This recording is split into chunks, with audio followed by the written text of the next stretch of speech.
मैं रजनीश भारती, आप देख रहे हैं महानायक टीवी न्यूज। साथियों, आज अभी जिसे कैमरा में आप देख रहे हैं वो पूर्व जिला परिषद गीता सागर जी है। तो आइए इनसे हम कुछ खास मुद्दों पर बात करेंगे कि एक आदिवासी लड़का के ऊपर आज जो शुक्ला परिवार के लोग आज जिस प्रकार से पेशाब कर रहे हैं उस मुद्दा पर हम लोग बातचीत करते हैं। तो मैडम, स्वागत है महानायक टीवी न्यूज पर आपका। आपको भी।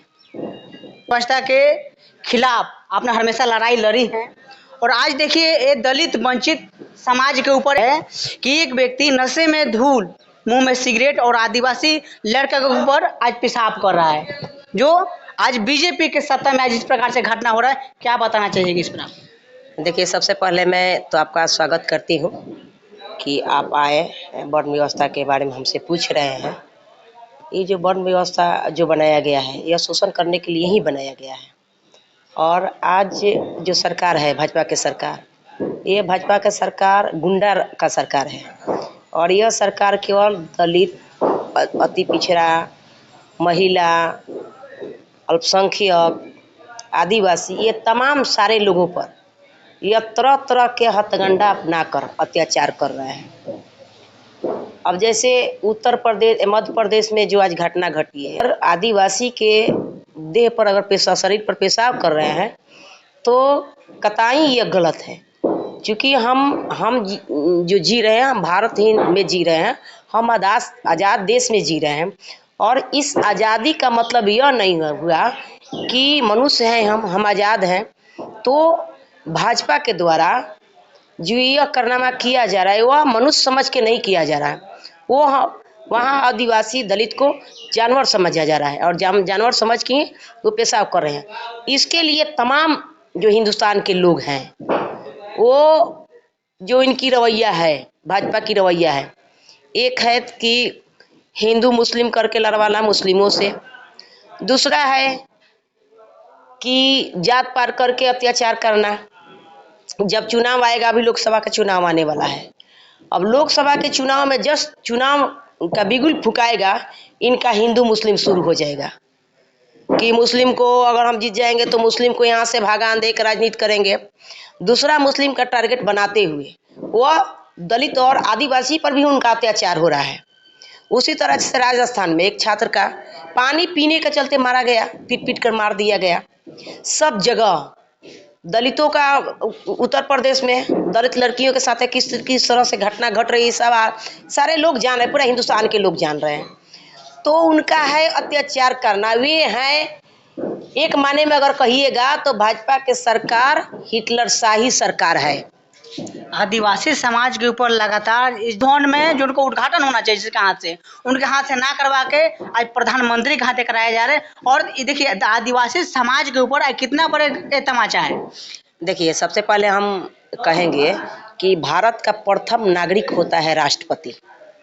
और वे प्रथम व्यक्ति का जब उद्घाटन हो रहा था राष्ट्रपति भवन, संसद भवन, उसमें प्रथम नागरिक को इसलिए नहीं बुलाया गया कि वो आदिवासी महिला, एक तो आदिवासी है, दूसरा महिला है, इसलिए नहीं बुलाया गया।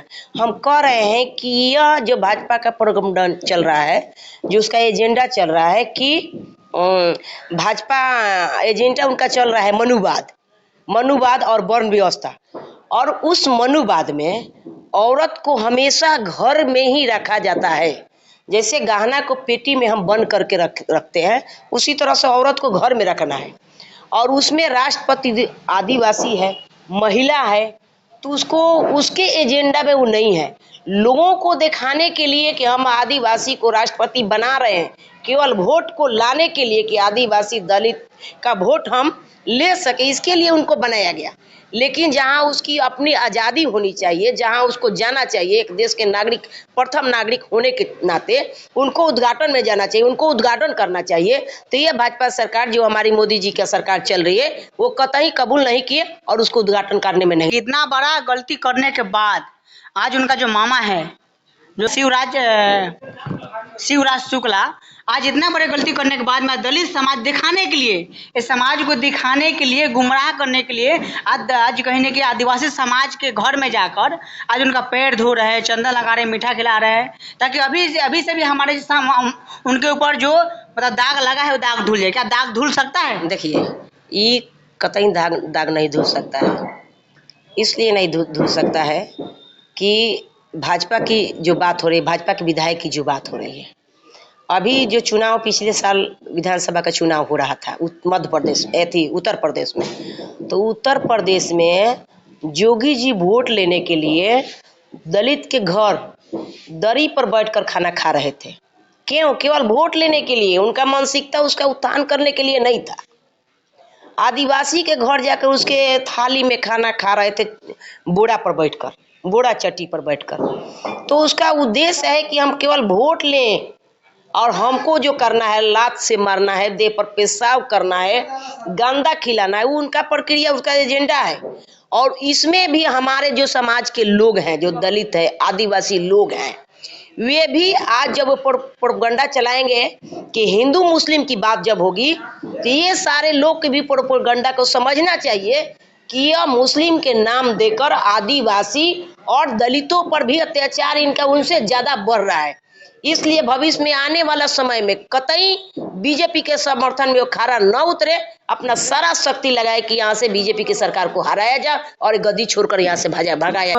आदिवासी समाज के ऊपर गाल पर तमाचा लगाए। अगर ये राष्ट्रपति खुलती है इस मुद्दा पर, तो उनको तो इस्तीफा दे देना चाहिए। देखिए, वो अब इस पर आप कहिएगा, हम चलते हैं संविधान पर, और संविधान में हमारा आरक्षण मिला है, और उस आरक्षण के बदौलत भाजपा में जितने विधायक हैं भाजपा का, वो आरक्षण के बदौलत गए हैं। जितने सांसद है, एससी एसटी का सांसद हो चाहे आदिवासी के सांसद हो, मेरी बात सुन लीजिए, सांसद है, लेकिन जब संविधान की छेड़छाड़ की बात हो रही है, जिसके बदौलत वो आरक्षण के बदौलत एमपी बने हैं, लेकिन वही जब उस आरक्षण की बात, जो छेड़छाड़ की बात हो रही है, वहाँ वो चुप रहते हैं। इसलिए अगर वह ईमानदारी से ठान ले कि हम आरक्षण हमारी समाप्त होने वाली है, हमारा जो महापुरुष जो है संविधान लिखने के लिए कितनी कष्ट उठाए हैं, अगर वे बात उनको याद रहते तो संविधान के साथ छेड़छाड़ नहीं होने देते। और वे इसलिए चुप है कि केवल उनको गद्दी से मतलब है, वो गद्दी के लिए चुप है और सरकार के पक्ष में है। वो जो हमारी राष्ट्रपति द्रौपदी मुर्मू जी जो है, अगर वे सही में आदिवासी के पक्ष की बात की होती, के साथ हमारे देश के सर्वोच्च जो मालिक होते हैं, जो हमारे मोदी जी देश के गद्दी पर बैठ के शासन जो कर रहे हैं, उनके खिलाफ उनको बोलना चाहिए। उसी दिन उसको चुप्पी तोड़ना चाहिए जो हमारे राष्ट्रपति जी हैं। लेकिन वह चुप्पी अपने पर जब गिरा तो चुप्पी नहीं तोड़ी, तो दूसरे के लिए काहे तोड़ेगी? उनको गद्दी से मतलब है, 5 साल का रसमलाई खाना है, चुप रहेगी। फिर कल जैसे कोविंद जी को राष्ट्रपति, हाँ, रामनाथ कोविंद जी को राष्ट्रपति बनाया गया था, लेकिन वही जो अयोध्या में मंदिर का उद्घाटन जो हो रहा था, उसमें उनको घुसने का नहीं दिया गया। इसलिए नहीं दिया गया कि अछूत है, मंदिर छुआ जाएंगे। जैसे यहाँ मुख्यमंत्री थे जीतन राम मांझी, चले गए मधुबनी में, मंदिर में प्रवेश कर गए, जिसके चलते वह दूध से धोया गया वहाँ के मंदिर। तो इस तरह के प्रोपगंडा जो है हमारे खिलाफ चलता है, दलित आदिवासी के खिलाफ चलता है। और जो हमारे समाज के लोग हैं, सबसे बड़ा दोषी वे लोग हैं जो हमारे समाज के, जो संविधान से आरक्षण से जो एमपी विधायक बने हैं, उनको मुंह खोलना चाहिए। नहीं तो 5 साल के लिए बने हैं, कल वो बच्चा के ऊपर अगर पेशाब किया जा रहा है तो परसों उनके ऊपर, हमारे राष्ट्रपति के भी ऊपर पेशाब किया जाएगा। यह मैं दावे के साथ कहती हूँ, अगर वे मुंह नहीं खोलती है तो। इस वर्ण व्यवस्था जिस प्रकार से वो लोग बनाए हुए हैं, आज इसमें हर प्रकार के, हर कैटेगरी के लोगों को शोषण हो रहा है। लेकिन आज नहीं बोलेंगे तो कल के दिन इससे ज्यादा भी हो सकता है। देखिए, वर्ण व्यवस्था जो बनाई गई है पहले से, बहुत सारे महापुरुष इसके खिलाफ लड़ाई लड़े, बहुत सारे महापुरुष लोग हैं जो लड़े कि नहीं वर्ण व्यवस्था खत्म होनी चाहिए। इनका एजेंडा चल रहा है। जैसे आप उत्तर प्रदेश में इसका शुरू हो गया है, वहाँ अगर दलित लोग हैं तो उसके लिए अलग क्लास चल रहा है कि कैसे चप्पल को बढ़िया से बनाया जाए। यह क्लास केवल दलित करेगा, और चूंकि दलित इसलिए करेगा कि ये वर्ण व्यवस्था एकदम चरम सीमा पर जाए। जैसे ग्वाला है तो उसके लिए अलग से दूध का फैक्ट्री होगा, वे उसमें अलग अलग जाति का अलग अलग, यानी उसका रोजगार का शिक्षा दिया जाएगा। लेकिन जब वो रोजगार तैयार करेगा तो वह रोजगार जिसके जो कर रहा है, जो दलित है, जूता चप्पल बना रहा है, वो बना दिया तो फैक्ट्री में काम कौन करेगा? पूंजीपति करेगा। करेगा पूंजीपति, लेकिन अलग अलग नाम देकर अलग अलग काम करने के लिए शिक्षा दी जा रही है। यह है वर्ण व्यवस्था। यह वर्ण व्यवस्था को और आगे बढ़ाने के काम हमारे बीजेपी की सरकार और आरएसएस के जो एजेंट हैं हमारे मोदी जी, वो आरएसएस के इशारे पर ये वर्ण व्यवस्था को और मजबूती। साथियों मैंने बहुत बहुत धन्यवाद। तो साथियों देखिए जिस प्रकार से इनसे मैं बात किया, हर बातों को आप लोग के पास में हम पहुंचाए और दिखाए। अब पूरा बातों में आपका क्या प्रतिक्रिया है आप कमेंट करके हम बताइए, क्योंकि ये हमेशा वर्ण व्यवस्था के खिलाफ समाज के उत्थान के लिए हमेशा लड़ाई लड़ती रहती है। तो पूरा बातों में आपका क्या प्रतिक्रिया है आप कमेंट करके कमेंट बॉक्स में बताइए। ये वीडियो फेसबुक पेज पर देख रहे हैं तो पेज को फॉलो कीजिए, यूट्यूब चैनल पर देख रहे हैं चैनल सब्सक्राइब कीजिए। मैं रजनी